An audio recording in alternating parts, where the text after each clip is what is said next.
Oh, come on, guys. You know what this is. This is the Vision Pro from Apple. And we're going to talk about my experiences with it and why I've enjoyed my experiences with this device so far. This is definitely something different, but similar. And I have some thoughts, and they're different from what I've heard a lot of other people say. So I hope that you find them interesting. So far, the differences that I have found with this device, basically comparing it to other VR devices, because that's what people are going to do. They're going to compare this to the Meta Quest 3 or the Meta Quest Pro. The big deal with the Vision Pro is that it is AR first, which means it is pass-through first. You are not immersed fully into a VR experience the moment that you put this on. The first thing that happens is your screen becomes available and you can see right through, and the pass-through cameras are active. That is not the case with pretty much any other VR headset that's out there. So Apple designed this device to be kind of an extension of your reality, not a replacement of your reality. Of course, there are fully immersive ways of using this device, and I'll talk about that, but it is AR first, meaning it is an augmented reality type of device where you can put things up in your display, but you can still see what's going on around you, and that's why I really like this device. Let's jump into the good about this device. First of all, screen mirroring from your Mac is pretty awesome. Being able to screen mirror from my Mac and use this as an external display is great. Very often am I working from different places, and so with this headset, I am able to have a larger display, which I'm not able to do if I just take my laptop with me. I have my fixed 16-inch laptop screen, which is relatively small. With the headset on, I can have what appears more like a 48-inch screen, which is pretty large, but when you're editing video or photo, or you're working on a website, or browsing the web, or trading stocks, or doing pretty much anything that you might do on a computer, having a bigger display is really nice. Now, it's not as high resolution. I had lengthy conversations with some friends about this who have Apple displays. I have the Apple Studio display. I have friends with the Apple XDR display, and they're asking about the quality of characters and whether they are fuzzy or not and all of that stuff. From any angle, any monitor is going to have issues. And from any distance, depending on the quality of your eyes, you're going to have differences and issues there perhaps as well. With the VR headset, I found that it is very consistent in viewing my screens. So when I'm working on something, and especially if I'm maybe doing a little bit of graphic design or I'm editing photos and I really need to see the pixels a little bit better, I'm able to see just fine with the Apple Vision Pro. I don't have any issues. Of course, yes, I wish it was higher resolution, maybe something more like the XDR display from Apple, but that would just be insane to have that kind of resolution strapped to your face. I think that Apple did a really good job at producing something that has much higher resolution than what you would expect, because all I can measure it up against is VR headsets that I've used in the past, like the Meta Quest Pro and the Meta Quest 3, which are both great headsets, but pale in comparison as far as image quality, especially when it comes to screen mirroring. Watching video on this device is also great as well. There's no official YouTube app yet, but there is an app called Juno, and that app allows you to view YouTube videos, and it's a pretty great user experience, and those videos look amazing. If I bump the quality up to 4K, I really feel like I have a nice 4K display really close to me. Everything is crisp and sharp, and the motion, everything looks good. The display in this is high refresh, and you could definitely tell when you're watching stuff that's moving faster. Also watching movies and stuff like that. I did take this on an airplane and watched a movie and also replied to a few emails and stuff like that using a little keyboard, and it was a relatively decent experience, especially watching a movie on the VR headset in the airplane. No longer do I have just the little screen, or maybe I have to look down because I have my iPad on the tray in front of me. I have whatever screen size I want in front of me with a nice big movie playing, my AirPods in my ears, a great listening experience, and I have to say, nothing beat that. There is no travel experience that could beat that, aside from just having better seats than I had, because the display was great, the audio quality was great. It was very easy just to put this in travel mode so that none of the screens moved around while the airplane moved, and connect to the airplane's Wi-Fi so that I could stream a movie, because I didn't download anything beforehand. It was just great, you guys. That was probably the icing on the cake was the quality of the video and being able to watch a nice large movie on an airplane. Vision Pro also has its own supported apps. Apple did generate an OS for this. It has its own OS, just like there's iPad OS and iOS and Mac OS. There is an OS for Vision, and Vision Pro runs apps. And there's limited apps in the App Store right now, but the apps that are there are actually really cool. Yeah, I was always impressed with a lot of the apps that were available on the Meta Quest. Some of the things these developers doing is pretty cool and just a great experience. Of course, that's all coming to the App Store on Vision Pro. There is a limited amount of apps that are there. More seem to be being added all the time, but the experience is great. And on top of that, being able to use compatible iPhone and iPad apps also helps lessen that sting of not having all of the apps that you would expect.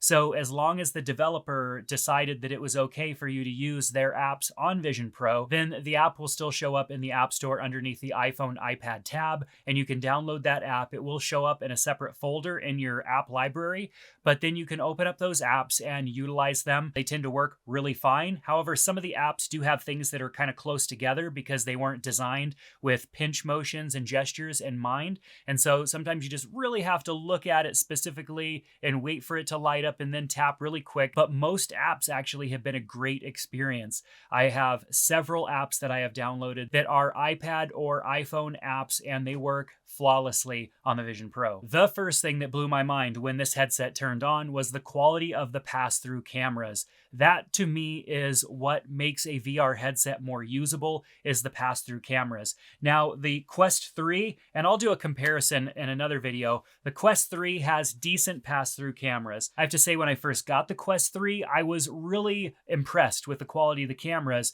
over the Quest Pro that was out before that. But the Vision Pro just knocks them out of the park. I mean, not only are the quality of the cameras better, but they are stable cameras, which means there's no jitteriness, there's no lagginess with the cameras on the Vision Pro. As I put my hands out in front of me and rotate my hands around, things are in real time moving. I am not noticing any lag, any degradation in what I would normally see with my eyes. If I decide with my Vision Pro on to go walk down some stairs, I'm not going to worry about the video lagging behind just a little bit and then I accidentally miss a step or throw myself down the stairs. With Vision Pro, it is as real time as possible. They did a great job on making sure that the pass-through cameras are not only good quality, but that they are very fast and responsive. And I think that's super important. If you're going to have pass-through cameras at all, you might as well put a little bit of horsepower into your device to make sure that those cameras are going to produce a good experience for the user. And I feel like Quest 3 is almost there. Those cameras were definitely better, but I certainly wouldn't trust wearing my Quest 3 and going on too much of a walk because I'd probably end up hurting myself. And on the Quest Pro, don't even think about it. Those are low quality and super laggy, and I've definitely scared myself a few times trying to walk around the house in my Quest Pro. So what's the bad? Obviously, there has to be some bad stuff about this device. I have to say that the battery life is something that I'm not super stoked about. I was used to the battery life that I would get on, say, the Quest Pro or the Quest 3. And on those devices, even though on the Quest 3, I have the external battery pack on here, I would get like 3.5 hours of life out of this, especially if I was in an app like Immersed and I was screen sharing from my computer and I had multiple displays up and I was, having conversations with people and really just, I was fully immersed in VR. I could get at least 3 hours of life out of that without having to plug in. With the Vision Pro, I'm lucky if I get an hour and a half. It's usually closer to about an hour or maybe an hour and 15 minutes that I get. And typically I'm using that with screen mirroring. I've got a couple of apps up. I'm listening to music and maybe responding to some text messages. And so the device is definitely multitasking, but I don't feel like I'm taxing it heavily. The battery pack having to be connected and tethered is definitely a lackluster experience. I don't like having to think about this. The cord is always coiled weird and precariously placed on my desk, and if I move or my arm gets kind of caught underneath it, I'm afraid that I'm just going to yank this and it's going to go flying. That's definitely not a great experience, and I don't enjoy that. What I'm really hoping somebody comes out with is some sort of a replacement head strap that the battery can go in the back of, or perhaps a even replacement battery altogether that is fully encased like what I have on this device here. This device here is evenly balanced as I put it on my head, evenly balanced. You can see maybe it's just a tiny bit heavier on the front end. Very nice balanced, and it feels good. I can wear this for a very long time without having any fatigue on my face. And with this device, I can't do that without having this strap on it. If I use the loop strap, I'm lucky if I get maybe 30 minutes of use before my face is just done and my head hurts. And even I feel like my forehead, which yes, I know there's a lot of forehead, but my forehead feels tingly, like maybe it's cut off blood circulation to some of the skin capillaries. I don't know. It just feels weird and I don't like it. And it's not an experience that I want to have all of the time. But with this head strap, at least it puts some of the weight on the top of your head so it's not pulling down on your face, because without anything else, the strap is pushing on the back of your head. The unit itself is pushing down on the front of your face, and it's just not comfortable. So yes, the beautiful loop strap that they designed that I think really made the Vision Pro look good is not very functional or usable. You have to go with this basic strap that definitely makes the Vision Pro less attractive, but makes it easier for you to wear this device for longer periods of time. You might have caught it while I was talking about it. This device is heavy. I mean, let's do the same test. Boom.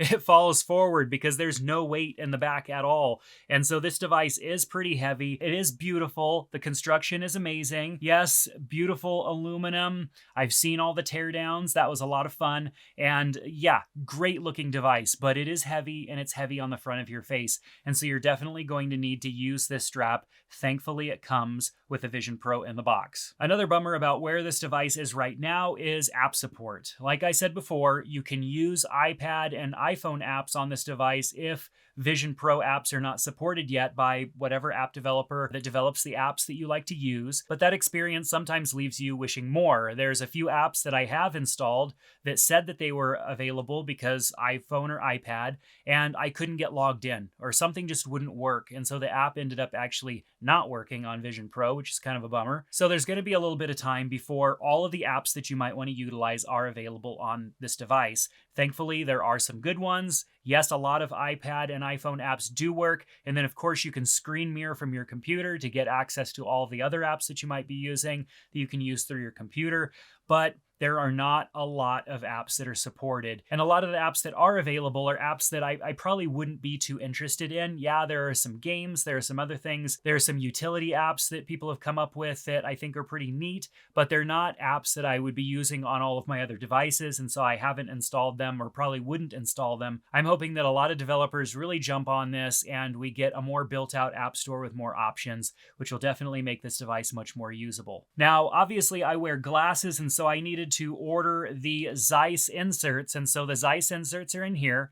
The process for putting these on was just super cool. I mean, they automatically adjust to the prescription and everything that you need, it was actually a pretty cool experience, scanning and then putting them on and the adjustments or whatnot. But there is a little bit of glare. Like when I'm looking through, I can see like some like haloing or something like that. It's kind of hard to explain. I remember earlier days before I started buying glasses that were anti-glare, you could get a little bit of glare on your glasses if light was hitting them from certain angles.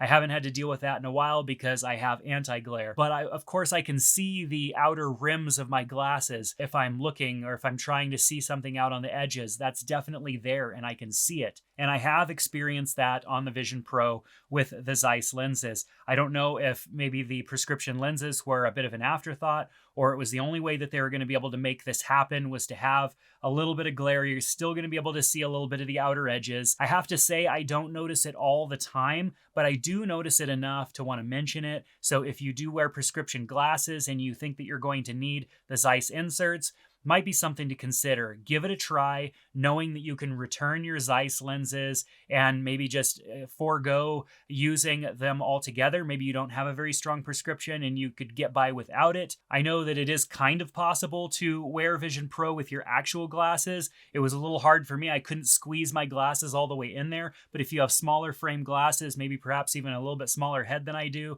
you might be able to get your glasses in there and just use your actual glasses instead of having to pay for the Zeiss inserts. But I have to say, overall, I'm glad that they are made. I'm glad that they're there because it's much more comfortable for me to take my glasses off and put the headset on, already having the prescription compensation there. But I have to say, if they can move things back and forth, like why can't they just make other adjustments that compensate for the prescription? There should be some way of maybe being able to do that, but maybe the tech isn't quite there yet, or there isn't enough room to pull that off in the small size of this device. Cost is definitely a major one. This device is so expensive, and there's no way that you can upgrade anything on it. So after the announcement and the launch of this, I realized this is kind of like buying an iPhone or an iPad. There's no way to expand the memory inside of this thing, so you have to decide ahead of time, how much memory am I going to need? And when they talked about this having its own Vision OS, its own operating system, I thought, I better have one with a bit of storage, because if I want to do anything on this device, like store a bunch of apps, take photos and videos,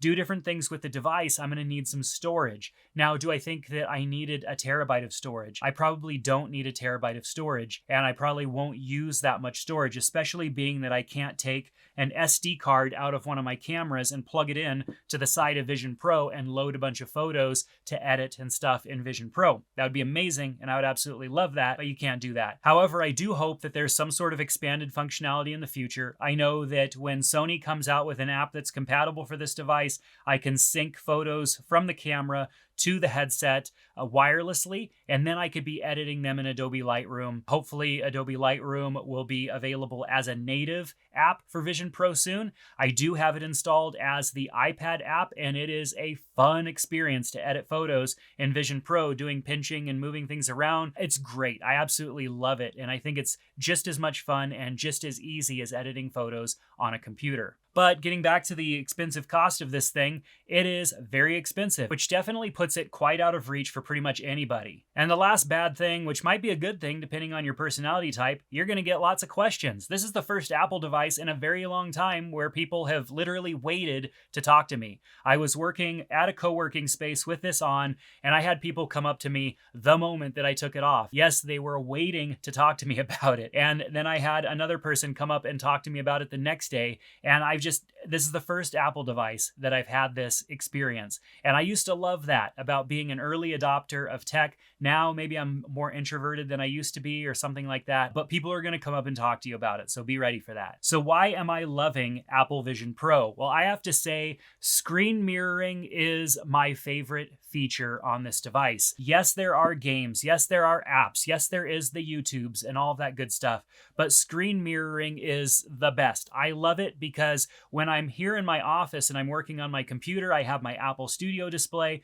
which is a decent sized display. Wish it was bigger, but it's a decent sized display and it's a great display. But if I want to go to the coffee shop, if I want to go work at the co-working space, if I want to go work anywhere else, I'm not going to take that Apple Studio display with me. I'm going to take my laptop, which has a 16-inch display, which is great. I'm not going to lie, fantastic display, but I would love something bigger. And this provides that, a nice big display for me to work from with the ability to put some additional apps up and really multitask and have a nice workspace built out for being as productive as possible, and Apple Vision Pro allows me to do that. If I had to have a studio display at each location I was going to be at, such as one at home office, one at the co-working space, and then maybe a second portable display, a smaller portable display to take with my laptop, that's a pretty big expense to buy all of those things. Yes, it still might be cheaper than a Vision Pro, but the Vision Pro adds the utility of not being just a display, but being able to have multiple apps and everything open while having the pass-through, not being fully pulled away from your environment, which is definitely not the best experience when you're using something like a Quest Pro or Quest 3. I love the fact that I could be immersed in the things that I'm working on, but not submerged in VR completely. There's a time and a place to be fully immersed or submerged in VR, and that's great. You're playing games, you want to block everything out, you're watching videos or something like that, or you just want to check out from the world. That's great. But I like having pass-through and being able to see what's going on around me, especially when I'm at a coffee shop or a co-working space and there are people walking around and stuff like that. It's nice to have some spatial awareness and be able to know what's going on around me and have that be the default for this device is pass-through, and utilizing it in that way where the experience on most other VR headsets is kind of janky and broken when it comes to pass-through.